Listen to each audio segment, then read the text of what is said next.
We have, is your speaker on? Yeah, is that no good? Hi. Can you hear me? Oh, hold Yes, on. I can hear you. Maybe it was me. Yeah, it's probably you. Hi. Can you hear me? Yeah, I lowered the volume a lot. Can you hear me? Great. Good. So today we are going to talk about commercial versus residential properties. And we are going to talk about financing commercial versus residential. We are going to talk about investment opportunities with commercial and residential. And we are going to talk about the basic concepts of commercial investing. So that way we can share some knowledge. And if anybody wants a little bit more knowledge, we can share more resources that we've put together for people. Excellent. So, George, why don't we start by you telling us what makes a property commercial versus residential? Residential is typically a 1 to 4 unit property. Commercials, 5 units and more. Commercials also any type of retail establishment, like a strip mall, something like that, um, or a mixed use property where you have maybe living quarters above a store or apartments above in a building, and there's a retail store on the ground floor. Those would still be commercial. Great. So, can we say that commercial could also be defined as any income producing residence that it's five or more Yes, units? yes. Great. You Now, you can have income producing properties 4 units and less, um, and those wouldn't be commercial loans. You could still do those through FHA, Fannie Mae, Freddie Mac. You can also do, there are situations where you can do a mixed use property where there's a retail establishment, as long as it's under uh, 4 units total. okay, Then you do great. that a non commercial loan. So, if it's four units over a retail, I believe it's 3 units in the retail. that would make sense. Yeah, or sometimes it's two or one, those would all, sometimes you could do those not as commercial loans, but as a regular conventional loan. Okay. And then the difference between being able to get a loan with commercial versus residential would be Well, the big difference is with commercial, the income of the property is going to be the biggest factor in determining whether a lender wants to finance it or not. In residential or conventional loans, a person's income and debts are going to be the primary factor along with their credit. So you'd have to have sufficient income to not only cover your uh, normal debts, but also your housing debt. And typically, you want to be under 50%, what we call debt to income ratio. Um, Roger Bale's here. yes. Okay. Um, Whereas with commercial, if it's producing enough income and there's a history of that, a lender will typically lend on it regardless of what your personal income is. Not that that doesn't matter, but it doesn't carry as much weight at all. Okay. And is there a particular percentage or ratio that they look for in terms of if the income covers X percent of the property Yeah, expenses? yeah. The lender's usually looking for at least 125% of what the net income is of the property. So if you have 125,000 in, if you have 125,000 in income, the lender's going to want to make sure that the debt's not more than 100,000 a year. Okay. So you'd have 125% of what the debt cost is. Okay, that's great. Now, what do you think when looking at a property that's a commercial? What would be the best, what would be the important numbers to look at in terms of profitability, in terms of really being able to evaluate whether they may be able to get a loan or whether being able to calculate if it would even be worth trying to get this property? Is there any standards that numbers that people can look at?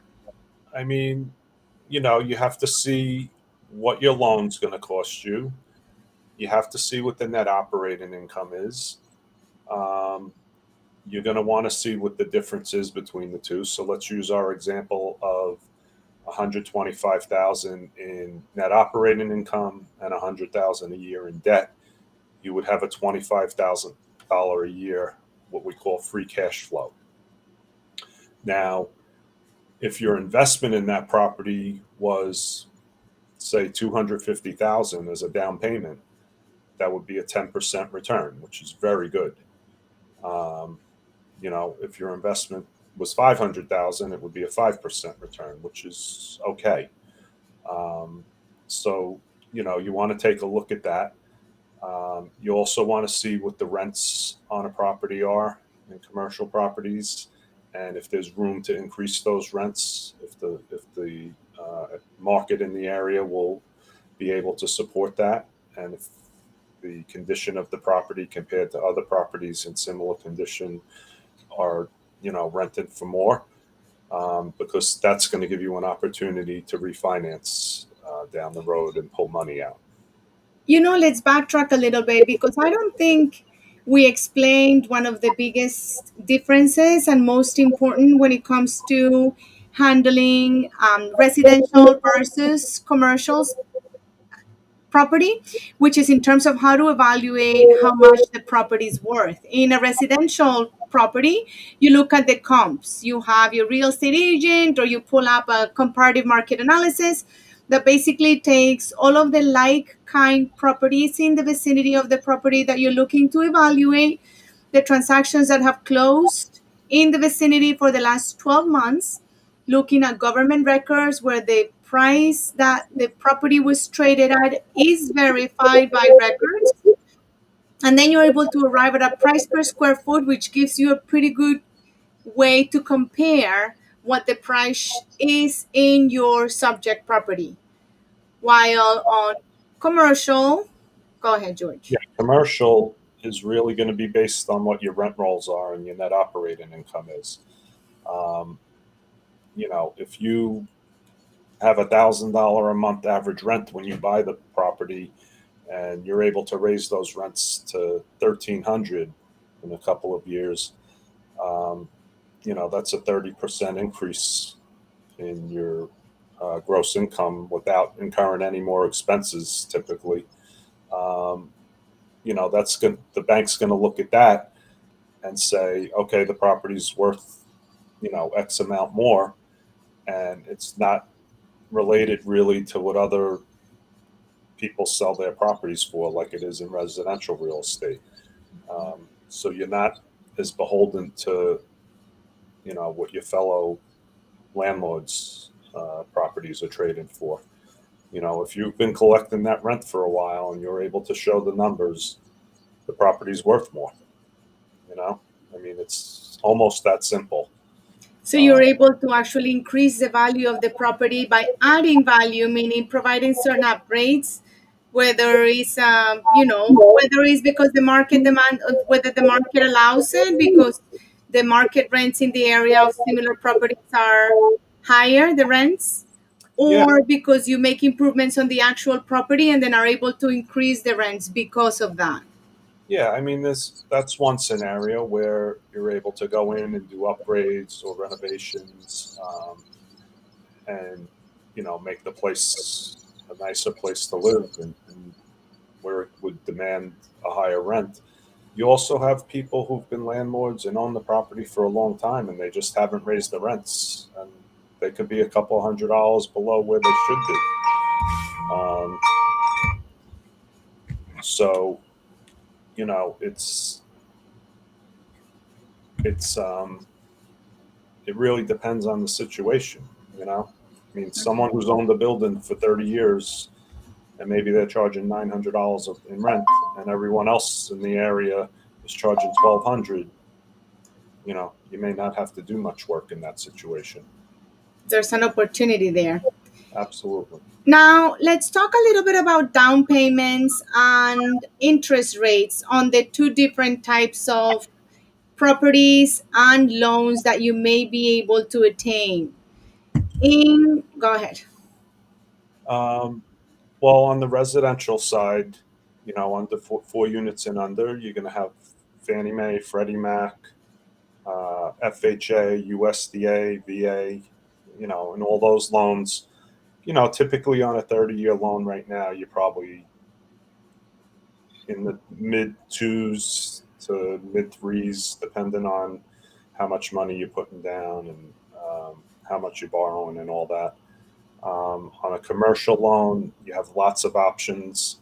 Um, a 5-year fixed loan right now, if the loan's over $1 million, you're probably looking at like 3.25 on a loan like that.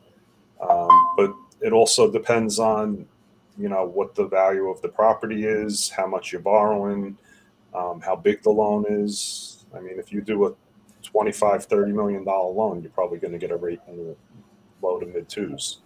So commercial's a lot more disjointed, depending on the situation, as compared to residential side. On the residential side, things are more standardized. Okay, disjointed, you mean is that a little variable changing can alter Yeah, the outcome? and it depends on the lender. It depends on the type of property. It depends on where the property's located. Different lenders like different deals, so it's not. You don't have the same standardization that you do in the residential market, where typically it's going to be the same across the board. Um, there's more niche type situations on the commercial side. Okay. And in the residential, lending usually 20% down, right? So it's not, in terms of down payment, both scenarios can be very similar, correct? Except clearly, Not residential, you could put as little as 3 to 3.5% down. Um, on the commercial side, in almost all cases, you're probably looking at least 20% down. There are some exceptions to that, but most of the time it's going to be 20 to 25% on the commercial side. Residential side, if you put less than 20%, you'll have to pay mortgage insurance, but you can put as little. Actually, you could put nothing down on a VA loan or a USDA loan. There's zero down payment requirement. But FHA is 3.5%. Fannie Mae and Freddie Mac are 3%. So in those situations, you can put very little down. okay, great. And it sounds to me like lenders prefer larger deals for commercial. On the commercial side, yes. To give you an example, if you have a 10-unit property and 4 people don't pay, you might be in trouble with your cash flow. If you have a 100-unit property, it's almost impossible that you're going to have 40 people at the same time not paying. So lenders look at that as a safer situation, and they're more apt to lend on a large deal like that. What would you say to somebody that has no money or who thinks they can't invest in real estate, or they don't think they have enough liquidity to be able to invest in real estate? If they find a deal and find equity partners, they would be entitled to a piece of that deal.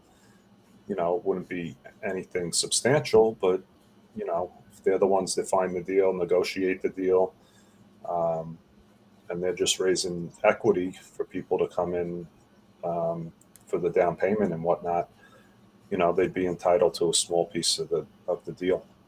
So it could be a way for somebody to start investing in real estate. Sure, if they don't have any money, they'd have to do the legwork, go find the deal, negotiate the deal, all of that. But once they have a contract, you know, They could even sell the contract to someone else at a profit. You know, they could get a contract for $5 million on a property and turn around and sell it to someone else for 5.1 million. Now, wouldn't they usually need a down payment or an escrow deposit for contract signing? On a big deal, typically yes. It's going to be a lot harder to do it with no money on a big deal. But if you find something for, you know, maybe $1 million or a little less, um, you know, you can do what's called, there's a due diligence period, and typically a seller is going to want a deposit, but you can try and talk your way out of that and say after the due diligence period you'll give a deposit, in which case during that time you're trying to raise the money, once you have control of the contract. But it's easier said than done. Yeah. So I mean, I think being in this industry, you hear a lot about stories of how people are able to make money, and you do see it, and you do. There are people that are able to raise equity. It just really depends on how what your expectations are. I think sometimes people think that a deal is just gonna fall on their lap and be able to make money off it, and I think it just takes work. It takes it, work. It takes homework, and it takes finding the funding as well, and finding the deal and evaluating it and knowing exactly all the moving pieces around it. yeah, I mean it can be done with no money, but it's not so easy. You hear stories, oh, you can do it with no money, and you can, but it's not like it's an easy path to doing so. You know, you got to find the deal, you got to win the contract, you have to convince the seller for you not to have to put any deposit down. Then you have to find the equity. I mean, And you can also think about finding people that would be willing to help you with like the escrow deposit to get over that hurdle. If you already have yeah, some connections that are looking to invest in real estate and this is truly a good unique deal, then it may absolutely, be a good opportunity. yeah, absolutely. Anyway, so if anybody has any questions about this, we actually have a beginner's guide to investing. I'm gonna put the link tree in the chat, and that has a little button that is to our Investment guide. investment guide, and that has all the information in terms of, oh, not all the information, but it has a beginner information in terms of what you need to know to be able to realize whether um, an investment would work. I'm having a hard time finding the. Oh, it's Oh, link. here we go. Through GPS, there's no dash. That's why. Okay, great. Yep, So that would be a really good way to be able to get you started. If you have any questions, clearly you can always reach out to us. We'd be happy to, take you through the numbers so that you understand. I'd be happy to take you through the numbers so that you understand kind of like what is usually required or what is needed for you to be able to know whether a deal could be worth exploring, and whether we could pass it on to George and have him evaluate whether you can get lending. I mean, there's many factors that will be very telling if you're able to get all the information about the property that will really help you screen the properties and know whether they would be that you would be able to get lending on. Whi- absolutely. which actually is a very telling fact. Usually if you can't get lending, Hmm. the deal is probably no good. Yeah, So that's the truth. the lender doesn't want to lose money, just like you don't want to lose money or time. Nobody likes to lose things that they want. Anyway, you're welcome, Roger. So nice to see you. Oh, uh, So we I miss. think that's it. Yeah, Say that again. no, we miss Roger. Yeah, we miss you, Roger. We have to. have a meeting. Let's schedule a meeting so we can see each other's faces. Because right now you're seeing our face, but we're not seeing yours. Anyway, so nice to be here sharing information. Do feel free to reach out. You can see our number right there, 844-487-8477 or 844 through GPS. We are Carolina Waliki and George Costanzo from True Global Property Solutions. We offer a one-stop shop for all your real estate needs, whether it's residential or commercial, from finding the property to lending to property management and a lot of things in between. We can help you. We have a lot of contacts and a big network of people that like to work in real estate. So reach out if you need anything. George, do you have anything to add? Well, you did a great job. Thank you. All right. Thank you so much. Nice to see you, Roger. We'll see you guys next time. Take care. Bye.